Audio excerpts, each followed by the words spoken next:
រ៉ូម៉ានីបានបញ្ជូនយន្តហោះ F-16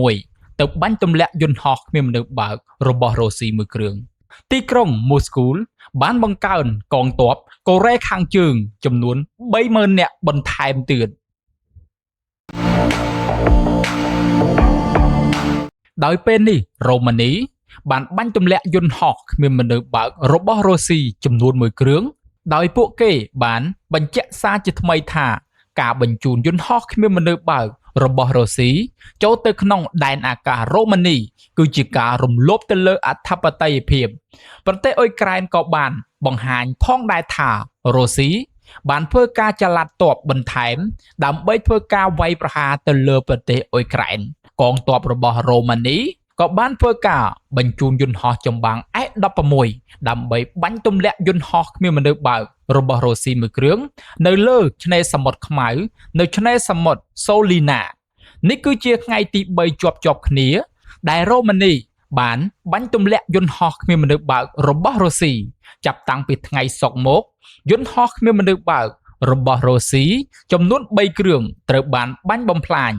បើទោះបីជាប្រទេសរ៉ូម៉ានីបានប្រឈមមុខជាមួយនឹងឧបហេតុចំនួន33លើកនៃការឈ្លានពានរបស់យន្តហោះគ្មានមនុស្សបើករបស់រុស្ស៊ីចូលទៅក្នុងដែនអាកាសរបស់ខ្លួនចាប់តាំងពីសង្គ្រាមរុស្ស៊ីហើយនិងអ៊ុយក្រែនបានចាប់ផ្ដើមឆ្នាំ2022ក៏ដោយការបាញ់ទម្លាក់យន្តហោះគ្មានមនុស្សបើករបស់រុស្ស៊ីកាលពីថ្ងៃសុក្រសប្តាហ៍មុនក៏បានចាត់ទុកថាជាលើកដំបូងដែលអាជ្ញាធរបានធ្វើការអនុញ្ញាតឲ្យប្រើប្រាស់អាវុធដើម្បីបំផ្លាញយន្តហោះគ្មានមនុស្សបើកនេះគឺបន្ទាប់ពីការវាយតម្លៃថាវាអាចត្រូវបានអនុវត្តដោយសុវត្ថិភាពនៅក្នុងតំបន់ដែលគ្មានមនុស្សរស់នៅប្រធានាធិបតីរ៉ូម៉ានីបានបង្ហោះសារមួយតាមរយៈវេទិកា X ដោយស្គាល់ទោសកម្មភាពរបស់រុស្ស៊ីថាគឺជាការរំលោភបំពានជាផ្លូវការលើដែនអាកាសរបស់ប្រទេសរ៉ូម៉ានីនៃប្រទេសដែលជាសមាជិកអង្គការ NATO ហើយនិងសហភាពអឺរ៉ុបដោយធ្វើការបញ្ជាក់អំពីអាកប្បកិរិយានេះមិនអាចទទួលយកបាននោះទេហើយនឹងមិនអាចអត់ឱនបានវាក៏ត្រូវបានបញ្ជាក់ផងដែរថា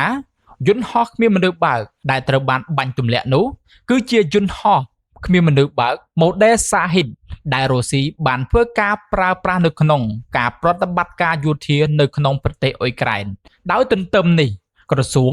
ការបរទេសរ៉ូម៉ានីក៏បានធ្វើការកោះហៅអគ្គរដ្ឋទូតរុស្ស៊ីជាបន្ទាន់ដើម្បីធ្វើការដាក់ពាក្យបណ្ដឹងតាក់ទងជាមួយនឹងការរំលោភបំពានម្ដងហើយម្ដងទៀតទៅលើដែនអាកាសរបស់ខ្លួនអ្នកនាំពាក្យរបស់អង្គការ NATO ក៏បានបង្ហាញថាមន្ត្រីសម្ព័ន្ធមិត្តកំពុងតែធ្វើការស៊ើបអង្កេតព័ត៌មានលម្អិតបន្ថែម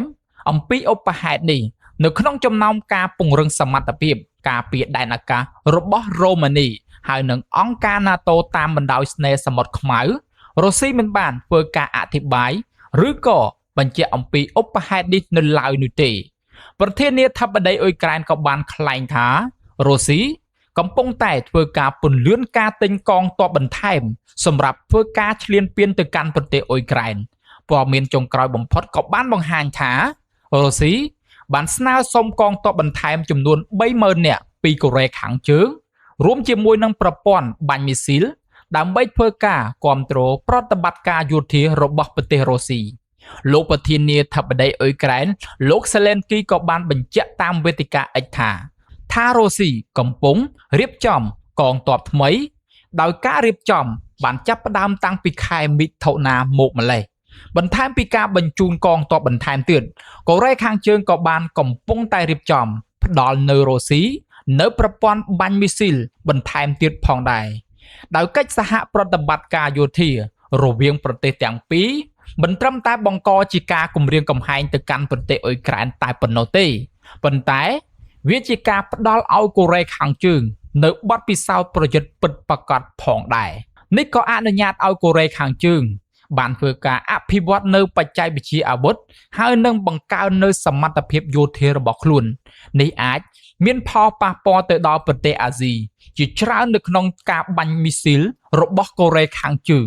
ពីមុនកូរ៉េខាងជើងក៏បានធ្វើការបញ្ជូនកងទ័ពរាប់ពាន់នាក់ដើម្បីធ្វើការគ្រប់គ្រងកម្លាំងរបស់រុស្ស៊ីនៅក្នុងការប្រយុទ្ធគ្នានៅក្នុងតំបន់ខឺកនៅក្នុងឆ្នាំ2024កន្លងមក ប្រទេសនេះក៏បានធ្វើការផ្គត់ផ្គង់ហើយនឹងឧបករណ៍បន្តទៅកាន់រុស្ស៊ីចាប់តាំងពីរុស្ស៊ីបានចាប់ផ្ដើមនៅក្នុងការឈ្លានពានរបស់ខ្លួនទៅលើប្រទេសអ៊ុយក្រែននៅក្នុងឆ្នាំ2022មកម្លេះ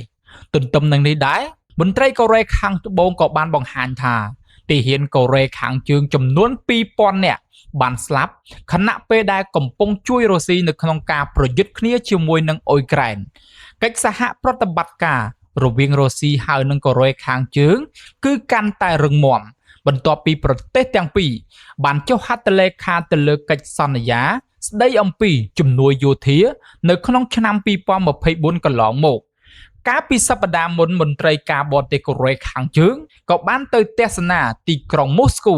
ហើយនឹងបានបញ្ជាក់អំពីការគាំទ្រជាបន្តបន្ទាប់សម្រាប់រុស្ស៊ីនៅក្នុងសង្គ្រាមប្រឆាំងជាមួយនឹងអ៊ុយក្រែនដោយពីមុនទីភ្នាក់ងារសារព័ត៌មានរដ្ឋកូរ៉េខាងជើង KCNA ក៏បានរាយការណ៍ថារដ្ឋាភិបាលទីក្រុងស្យុងយ៉ាងក៏បានបញ្ជាក់អំពីការគាំទ្ររបស់ខ្លួនចំពោះគោលនយោបាយនេះទាំងក្នុងស្រុកនិងអន្តរជាតិជាមួយនឹងរុស្ស៊ីនៅតែមិនអាចផ្លាស់ប្ដូរបានដោយនិយាយថាគោលដៅគឺដើម្បីលុបបំបាត់មូលហេតុដើមនៃចំនួននៅក្នុងប្រទេសអ៊ុយក្រែនរួមទាំងការពីអធិបតេយ្យភាពនិងបូរណភាពទឹកដីហើយនឹងយុទ្ធធរអន្តរជាតិផងដែរទន្ទឹមនឹងនេះដែរប្រធានាធិបតីរុស្ស៊ីវ៉ាឌីមៀពូទីនក៏បានធ្វើការសម្ដែងដឹងគុណចំពោះការគាំទ្ររបស់កូរ៉េខាងជើងនៅក្នុងសារវីដេអូមួយដែលចេញផ្សាយមុនពេលដំណើរទស្សនកិច្ចរបស់រដ្ឋមន្ត្រីការបរទេសកូរ៉េខាងជើងតាក់ទងជាមួយនឹងវត្តភាពចុងក្រោយបំផុតនៅក្នុងការចរចាសន្តិភាពមន្ត្រីសហរដ្ឋអាមេរិកហើយនិងអ៊ុយក្រែនកំពុងតែធ្វើការពិភាក្សាអំពីសំណើបទឈប់បាញ់តាមអាកាសតែគ្រោងនឹងបង្ហាញទៅដល់រុស្ស៊ីក្រោមគំនិតព្រួយផ្ដើមសន្តិភាពថ្មីមួយប្រភពក៏បានបង្ហាញថាទាំងសហរដ្ឋអាមេរិកហើយនិងអ៊ុយក្រែនគឺមានគោលដៅរួមគ្នានៅក្នុងការលើកកម្ពស់វិធានការហើយនឹងកាត់បន្ថយភាពតានតឹងពួកគេក៏សង្ឃឹមថាសំណើបទឈប់បាញ់តាមអាកាសគឺនឹងក្លាយទៅជាចំណុចនៅក្នុងការចាប់ផ្ដើមសម្រាប់នៅក្នុងការចរចាដើម្បីបញ្ចប់ជម្លោះរវាងភាគីទាំងពីរផងដែរបើទោះបីជាយ៉ាងណាក៏ដោយអ៊ុយក្រែនពីមុនក៏បានស្នើនៅគំនិតបទឈប់បាញ់ស្រដៀងគ្នាទៅនឹងរុស្ស៊ីដែរក៏ប៉ុន្តែវាត្រូវបានរុស្ស៊ីបដិសេធដោយហេតុផលនេះធ្វើការរារាំងនៅក្នុងការចរចាសន្តិភាពពីការទទួលបានជ័យជំនះផងដែរសូមជួយ share វីដេអូនេះជាបន្ទាន់ដើម្បីឲ្យពិភពលោកបានដឹងការពិតសូមប្រិយមិត្តជួយចុច Subscribe Like និង Share ដើម្បីកុំឲ្យខកខាននៅព័ត៌មានថ្មីៗផងដែរ